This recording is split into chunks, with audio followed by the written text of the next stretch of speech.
Olá, bem-vindos a mais um Autónoma Tourism Talks, um videocast feito em parceria entre a Universidade Autónoma e a T-News. Hoje temos o prazer de receber uma cara amiga nossa, Ana Jacinto, secretária-geral da Aresp. Bem-vinda, Ana. Muito obrigada pelo convite. Bem-vinda. Vamos começar com uma pequena introdução sobre ti. Ana Jacinto, secretária-geral da Aresp, há 24 anos, depois tens de nos contar qual é o segredo para começar tão nova. Deves ter começado com 12, com certeza, não é?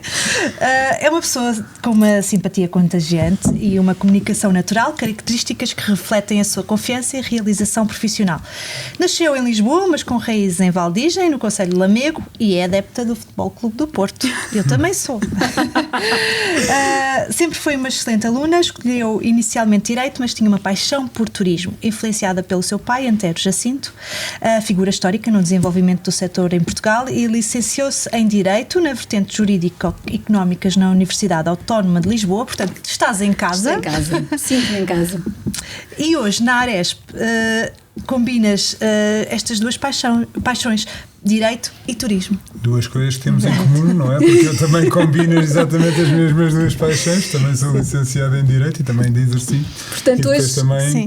Hoje ainda estou mais feliz porque estou com duas pessoas que gosto, ainda por cima que temos muitas afinidades. A Karina do Futebol Clube do Porto, o Gonçalo com algum passado idêntico ao meu, portanto, Exato. Estamos bem. Estamos bem. Vamos começar pelo início. Eu realmente tinha aqui este apontamento na tua apresentação. O teu pai, Antero Jacinto, foi barman de profissão, e isso deve ter influenciado também o teu percurso, mas eu gostava que fosses tu a contá-lo aqui, assim de forma resumida, como é que foi este teu percurso? Bom, de facto, já resumiste muito bem, não é? O meu pai teve uma grande influência nas escolhas que eu acabei por fazer. Eu cresci nos restaurantes, cresci em bares de hotel, cresci no setor e não posso negar que fui sendo muito influenciada pelo meu pai a gostar e a apaixonar-me por este setor de atividade, que, como eu costumo dizer, para estarmos neste setor é preciso mesmo ter paixão, como aliás em tudo, mas eu acho que é mesmo preciso ter muita paixão, e o meu pai sempre me incutiu essa paixão. Eu costumo dizer que os amigos de casa e de família eram clientes dele, e portanto acho que isto revela muito bem o que é este setor de atividade e como é que se vive este setor de atividade. Portanto, sempre fui muito influenciada, mas também tinha outra paixão, que era o Direito, porque achava que podia mudar o mundo, e influenciada na altura pelas séries televisivas dos tribunais, achava que chegava a uma sala de tribunal e conseguia mudar o mundo com esta paixão que eu também tenho pelo Direito, e foi uma sorte, acho eu, sendo que se costuma dizer que a sorte não é por acaso, resulta do trabalho, não é? Mas de facto procura-se e conquista-se. Tive a felicidade de um dia poder juntar as minhas duas paixões, o Direito e o Turismo, e acabei por entrar na Aresp, que me deu esta felicidade de poder conciliar as duas coisas. E este percurso já vai longo também na Aresp, não é? Portanto, o que é o segredo dessa longevidade e o que é que te motiva e apaixona ainda todos os dias? Não vai longe, porque eu sou muito jovem, não é? Não, tu começaste com 12. Claro, com sou muito certeza. jovem, mas de facto estar na Aresp tem sido uma aventura muito gratificante e muito apaixonante, não é? Porque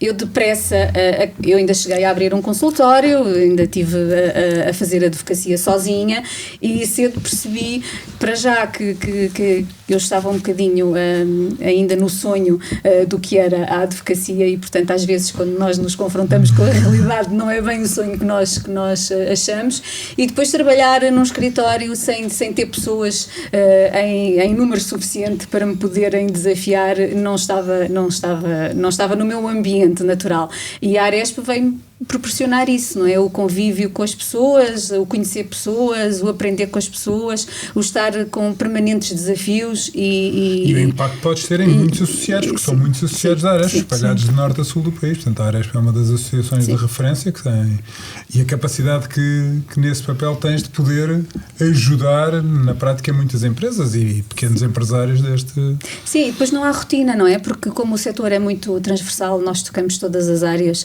e mais algumas, pessoas e portanto nunca há um dia igual ao outro e isso é desafiante. Estou permanentemente a ser desafiada e a desafiar-me a mim própria e este papel tem sido muito gratificante. E daí, para responder à tua pergunta, de facto que não é um sacrifício, é um prazer estar na Aresp e nesta família há muitos anos. Eu não vou voltar a repetir quantos, que é para não me dizerem que eu sou velha. Mas também há uns desafios e assim umas partes mais complicadas, não é? E aquilo que falamos tantas vezes se fala dos custos de contexto e que parece que não se consegue, porque desaparecem uns, conquista-se uns e aparecem outros e... Sim, é uma luta constante, mas também é bom sabermos que vamos ganhando algumas batalhas, não é? Não são guerras, sim, porque a guerra parece que está sempre por ganhar, porque nós estamos sempre na luta constante, mas há pequenas batalhas que eu digo que são pequenas, mas às vezes são grandes também, e que é muito gratificante percebermos que o nosso trabalho não foi em vão e que de facto estamos a ajudar estes setores de atividade, sobretudo os mais pequenos e sabem tão bem quanto eu que quer o setor da restauração, quer o setor do alojamento turístico, estamos a falar de pequenas empresas, não é? Pequenas empresas. E isso significa que elas precisam e que os empresários precisam de ajuda, até pelo contexto que estavas a referir, destes custos de contexto que nunca acabam e parece que são sempre mais, não é? E a profusão legislativa, não é? Mesmo sim, em empresas grandes com apoio jurídico mais constante têm dificuldade em acompanhar, sim, tudo o que é a saída de legislação e de imposições e de obrigações, quanto mais um pequeno empresário, sim, que sente muita falta de apoio porque é confusa a forma como saem as normas, como sai a regulamentação de toda a atividade, não é? Não está tudo no mesmo sítio. Sim, é verdade. Daí que a importância de instituições como a Aresp é vital para este tecido empresarial. Aliás, durante a pandemia então foi um desafio tremendo. As quintas-feiras loucas, um desafio tremendo que de facto, não sou eu só a dizê-lo e por isso estou à vontade para o fazer, tivemos um papel determinante em segurar as empresas e que elas tivessem resiliência suficiente para continuarem o seu papel e a produzirem riqueza para o país. Sim, não é? Justamente. Tu achas que a pandemia foi o momento mais desafiante do teu percurso profissional? Se não foi, sim, pode... Sem dúvida. Não, foi. Qual é que foi? Mas... Não, foi. Sem dúvida que foi. Sim. Foram muitos dias a chegar fora de horas, porque nós, a Aresp, como todas as empresas, a maior parte dos seus colaboradores ficaram em layoff, não é? E ficaram nas suas casas, mas nós tivemos um núcleo duro na Aresp, do qual eu fazia parte, que todos os dias estava na Aresp, muitas das vezes até à meia-noite e 1h, a trabalhar, sim, e tentar descodificar aquilo. Diários, não é? Sim, fizemos um boletim diário, sim, todos os dias, sábados, domingos, feriados, que não falhava com a legislação atual, porque todos os dias mudavam, sim, as regras, e foi de facto muito desafiante tentar estar à altura e tentar que este setor, dos mais afetados, como sabemos, conseguisse superar essa pandemia que foi avassaladora, não é? E sim, foi um momento muito desafiante. Sim, para o bem e para o mal foi um momento, sim, mais desafiante. Sim, sim. E tu lembras-te assim de alguma conquista, assim, algum momento particular, agora de um ponto de vista mais assim positivo, que te tenha ficado marcado ao longo destes... Na Aresp? Sim, na Aresp. Eu diria que a pandemia nós conseguimos superar, foi um momento que marcou muito, mas o resultado final daquilo que nós fizemos e daquilo que nós conseguimos fazer para o setor foi de facto um momento que eu não posso deixar de assinalar. Custou muito, fiquei com muitos cabelos brancos, mas também acho que depois de passar por aquilo que passei, acho que estou muito mais preparada e muito mais capaz de enfrentar desafios e turbulências e nervos, porque foi mesmo uma prova que tivemos que superar. Mas depois há outro marco que também não posso deixar de assinalar, que foi uma conquista da Aresp, que teve a ver com a reposição do IVA dos serviços, sim, de alimentação e bebidas nos 13%, ainda não consegui tudo, que ainda falta um bocadinho, mas está lá quase tudo e isso também foi uma luta imensa, com muito trabalho, porque as pessoas nem sabem o trabalho que dá estas pequenas conquistas, porque lá está, podem ser pequenas, mas têm um trabalho de bastidores, sim, e eu julgo muitas das vezes, até acho que os nossos próprios associados não percebem a dimensão do trabalho e as conversas e os documentos que têm têm que ser feitos para que se alcance uma conquista dessas, e foi alcançada, e também é com um enorme orgulho que conseguimos travar essa luta, não é? Mas isto é sempre a desenvolver as capacidades de negociação, porque por um lado estas negociações de alterações legislativas, depois as negociações da contratação coletiva, que também admito, não sei se tem havido alguma evolução do ponto de vista do tipo de relacionamento que se consegue estabelecer e deste processo negocial, ou sentes que continua muito estagnado no tempo? Não, por acaso a Aresp tem tido ao longo dos anos uma grande preocupação com a contratação coletiva. É um tema que nós temos permanentemente em cima da mesa e que, não sendo exatamente como desejaríamos, a verdade é que todos os anos conseguimos negociar, atualizar e refrescar as condições que temos com os sindicatos, mais com um deles do que com o outro, não é? Sabemos Sim. que há um sindicato afeto à CGTP mais difícil, mas ainda agora, para 2025, já negociamos as 3 convenções que nós fazemos, porque nós negociamos quer para o alojamento turístico, quer para a restauração coletiva, e fizemos atualizações. Inclusivamente fizemos uma atualização que já muito deu o que falar, já alimentou rádio, já alimentou programas de televisão, que tem a ver com a redenominação do empregado de mesa para assistente de sala, que dir-me-ão, mas o que é isso? Isso é uma troca de nome? Não, do meu ponto de vista, do ponto de vista da Aresp, foi um marco importante, porque é um detalhe, mas um detalhe que faz toda a diferença, porque empregado de mesa não retrata a função de grande responsabilidade que estes trabalhadores têm.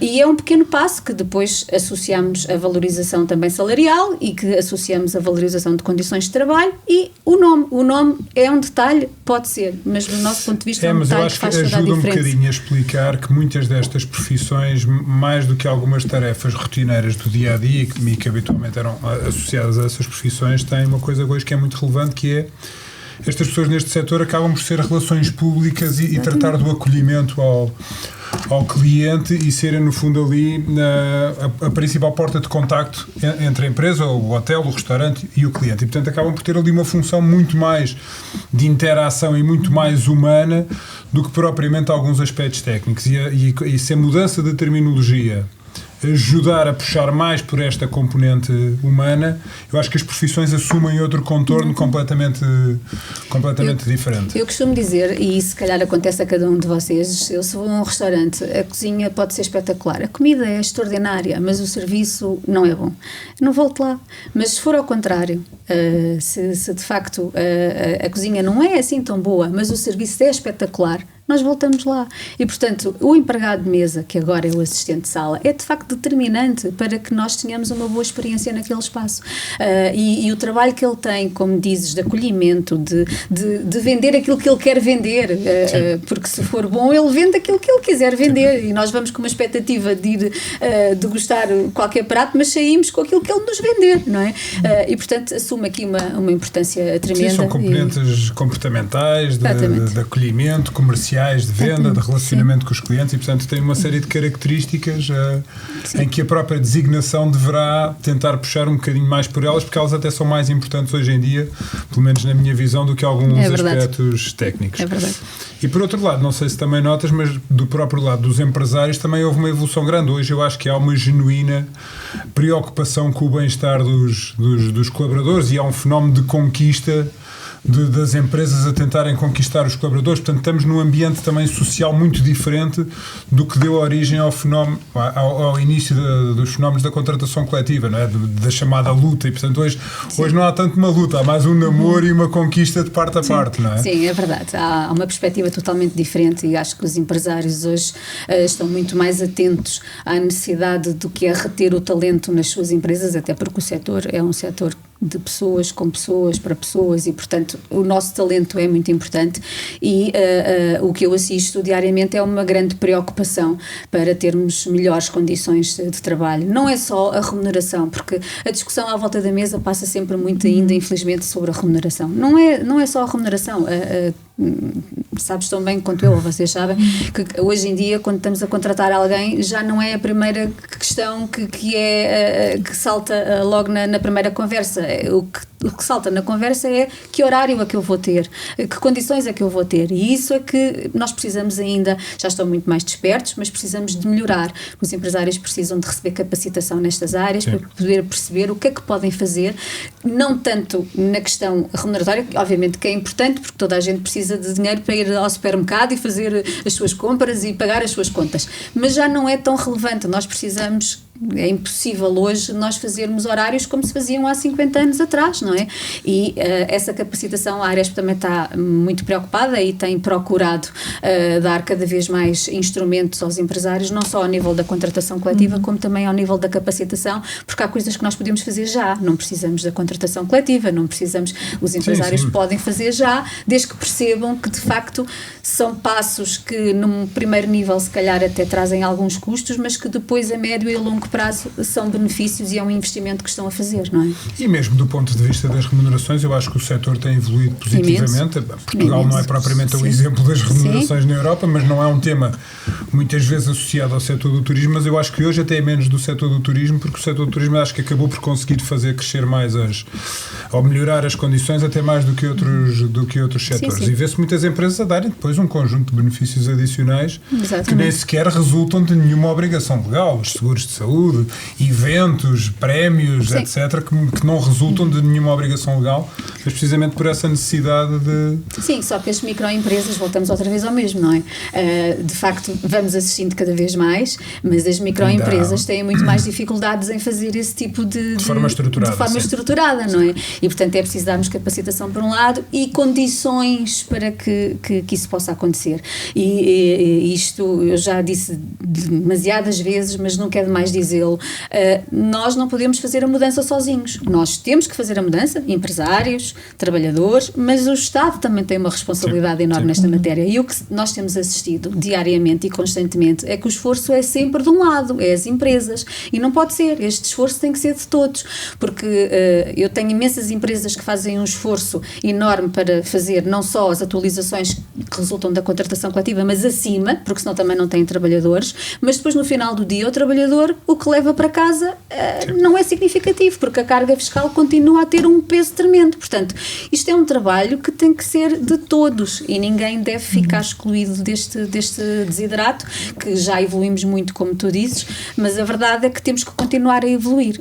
Mas para continuar a evoluir, estas microempresas precisam de ser apoiadas. Apoiadas não no sentido de subsidiadas, não é isso que eu estou a dizer. Têm é que ter condições para gerar riqueza e que essa riqueza possa ser redistribuída, porque as empresas só existem para gerar riqueza. Eu sei que para algumas pessoas dizer isto parece que estamos a dizer aquilo que não devemos, mas não é. A verdade é que é isso. As empresas existem para produzir riqueza. Sim, e a melhoria das condições tem que estar sempre diretamente ligada com a melhoria dos resultados. Claro. Se não houver resultados que permitam dar melhores condições, é difícil. A equação tem sempre que funcionar, porque senão não liberta meios. Temos de avançar. Vamos embora. Questões. Não, acabamos por não ficar a conhecer. Eu perco-me aqui com a Ana nestas discussões que nos apaixonam. Aqui uma curiosidade nossa.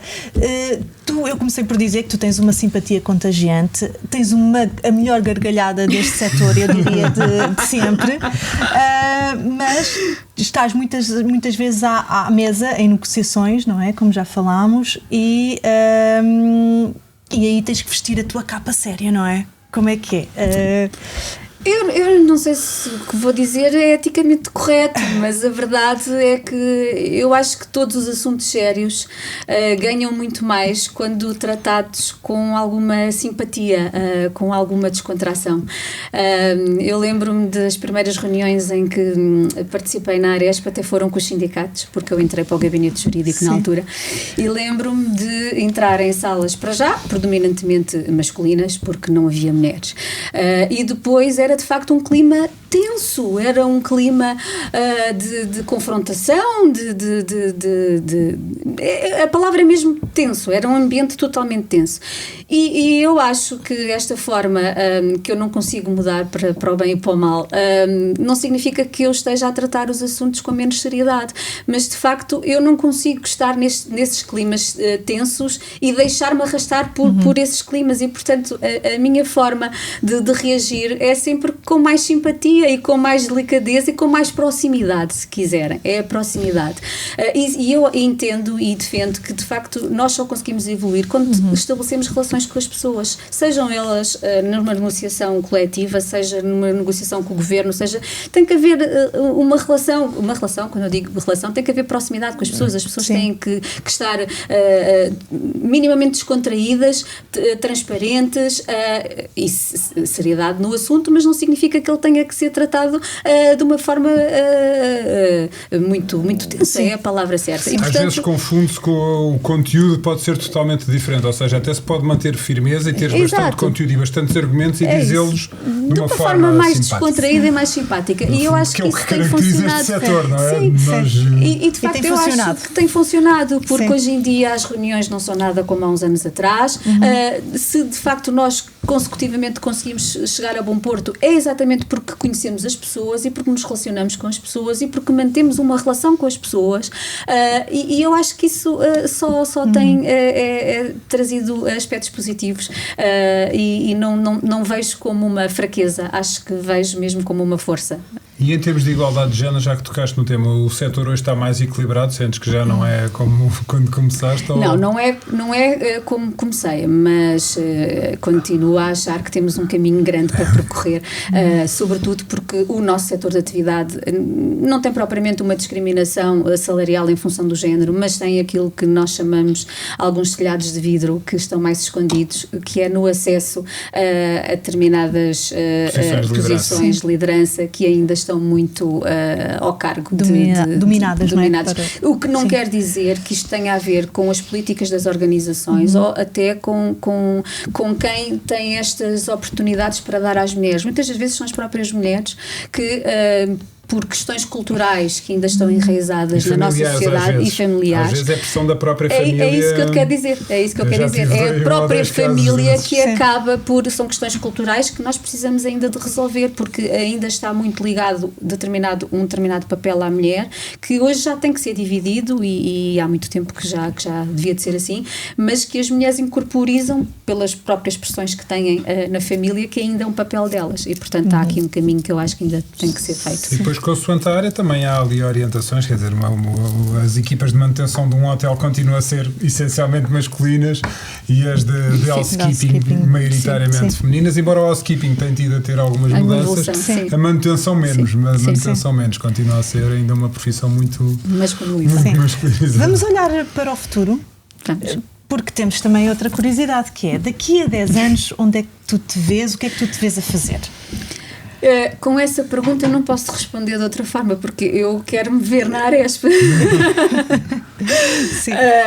Com novos desafios, com novas propostas, certamente, porque nós temos que acompanhar os tempos que são muito desafiantes e não podemos estagnar, e como a Aresp permite isso, que de facto ninguém fique preso ao presente e que esteja sempre a olhar para o futuro, eu vejo-me na Aresp a fazer certamente coisas mais desafiantes, mais complexas, mas sempre em prol do setor que nós representamos.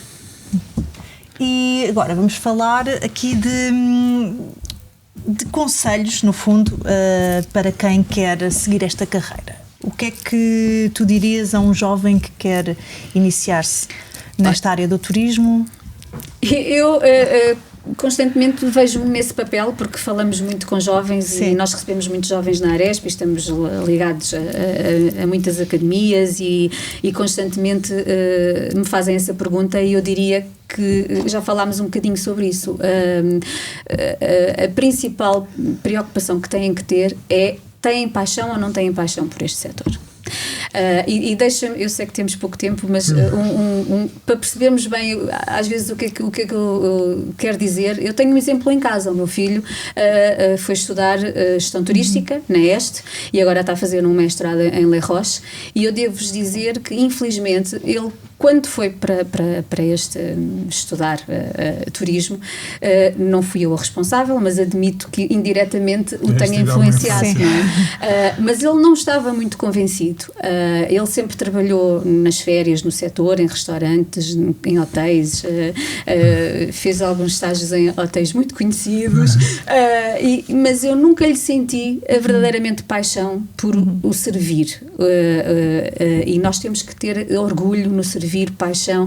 E agora, quando entrou em Les Roches, devo-vos dizer que pela primeira vez eu percebi que ele de facto estava apaixonado, porque nós também precisamos de incutir esta paixão desde muito cedo no ensino. E nós aqui não estamos a ser bons, nós estamos a falhar, porque aquilo que eu tenho sentido é que há expectativas dos alunos quando entram para estas áreas que depois não se confirmam no mercado de trabalho, eles ficam desmotivados porque ninguém lhes diz com clareza que de facto o setor é um setor extraordinário. Já falámos, do meu ponto de vista, não há setor nenhum onde as pessoas possam criar estas relações que criam no setor do turismo, mas é preciso gostar, porque há sacrifícios que têm que ser feitos e os jovens têm que perceber que têm que estar disponíveis para fazer estes sacrifícios, e nós vivemos numa era onde estes sacrifícios não querem, as pessoas não querem fazer sacrifícios para nada, e portanto o que eu diria é trabalho, paixão, tem que gostar. Hoje o meu filho fala do setor com uma paixão que me orgulho, e eu gostava que toda a gente que fosse trabalhar para o setor tivesse essa paixão, porque é determinante. Sim, e é fundamental gostar de relações humanas e de criar, sim, porque a vida vai ser, para quem trabalha neste setor, feita de relações com clientes, com colegas, com parceiros, e portanto a pessoa tem que gostar também deste, sim, tipo de relacionamento, sim, senão vai ser sempre vai sofrer muito. Sim, claro, vai sofrer muito. Estamos às perguntas rápidas para terminar. Sim, queres começar? Podemos... Destino de viagem favorito? Está na minha agenda. Ir ao Japão. Gostava muito de ir ao Japão, ainda não fiz essa viagem e esperemos que consiga fazer rapidamente. Qual é o teu hobby ou atividade de lazer preferido? Olha, eu sempre gostei muito de fazer caminhadas e há cerca de 3 anos ainda fazia corrida. Agora parei um bocadinho com a corrida e é mais caminhada do que corrida, porque tenho que compensar com o ginásio, porque a idade já não é a mesma, e então já levei vários alertas do treinador que tem a paciência de maturar nos treinos, dizendo que para correres precisas de fortalecer os músculos, tens que fazer ginásio. Portanto vou compaginando o ginásio com as caminhadas e as corridas, sobretudo à beira-mar, que tenho o privilégio de viver na Ericeira, sim, e portanto é com facilidade que o faço e gosto muito. E do setor, há assim alguém que admires e com quem gostarias de trabalhar? Olha, eu tenho... Essa pergunta é muito difícil porque ao longo da minha vida eu tive o privilégio de conhecer pessoas extraordinárias que me ajudaram muito, que me influenciaram muito, quer no passado, quer no presente, e estou convencida que no futuro também vai ser assim, porque lá está, este setor propicia isso mesmo, este contacto privilegiado com pessoas, e nós temos no nosso setor pessoas extraordinárias, e tenho tido o privilégio de conviver com muitas e de ter aprendido, e estou a aprender, sim, ainda, com muitas delas. E depois já falámos numa que me influenciou muito e com quem eu também trabalhei, porque o meu pai obrigou-me a lavar pratos e copos nos restaurantes, não foi só dizer, sim, que tinha os restaurantes, a filha também tinha que lá ir trabalhar um bocadinho, e portanto também aprendi com ele e com a missão de vida que ele sempre me incutiu e os valores que me incutiram, e portanto eu diria que entre o meu pai e muitas outras que eu me cruzei no percurso, são muitas. Uma última pergunta para encerrarmos. Sim, se pudesses trocar de profissão por um dia, qual é que seria? Não é bem trocar, está dentro do setor, mas gostava de ser guia turística. Eu acho que isto tem jeito. Eu adoro história, adoro contar histórias, adoro e acho que e depois as pessoas, não é? E estar com pessoas e conhecer pessoas novas. Portanto, não é fugir muito ao setor, mas nunca fiz de guia turística e, portanto, responderia que talvez gostaria de um dia poder ter esse privilégio de Fica aqui o desafio para as empresas de animação turística desafiarem a Ana para uma experiência de um dia. Bom, chegámos ao fim, isto passou no instante. Já acabou. Mas foi um gosto, foi um prazer falar contigo. O gosto Muito foi todo obrigado. meu. Obrigada. Sim. Acompanhem-nos nas redes sociais da Autónoma e do T-News.